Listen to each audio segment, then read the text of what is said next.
delivery value to customer and for managing customer relations. Yeah, great. Okay, I think that's a good summary, isn't it? That marketing is this process which involves something about the customer, something about the organisation, something about the management of those two things. And essentially marketing planning is that process. It's the management of the link between customers' needs and what companies make and their resources.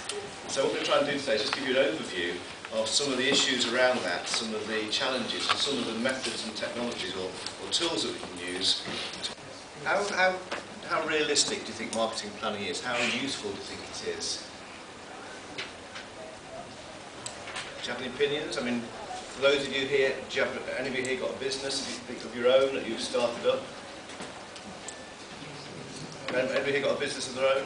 No. Anybody? No, so you're all here just as students, yeah, and you're not yet started a business, okay? So you don't necessarily know what it's like in the real world in terms of doing planning. A customer in a very complex environment in which there are competitors and customers and there are alternatives. And sales is a process through which, if you've got a product, you have to communicate it in a way, normally in a personal way, to persuade a customer that they want to buy it. Okay? The two things are not the same thing, but they're both important. Okay? So I've asked this question a couple of times this week by students about whether or not they were the same thing, but in my view they're not. And I started with sales. I went from sales into sales management. I went from sales management into sales and marketing management, eventually to national sales and marketing management, and then to become a marketing director of a pretty big international healthcare company.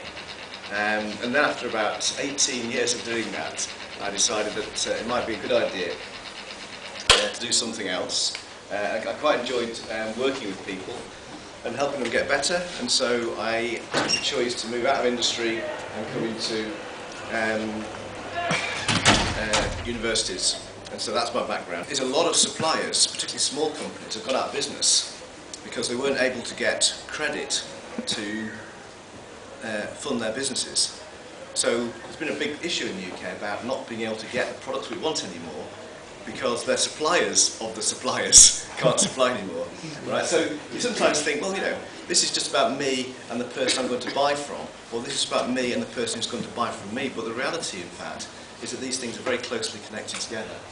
What else other sorts of things might influence suppliers? Any suggestions? Now you can hear fish jumping about in the water, as well as the sound of the rushing water around the rocks and the trees and whatever.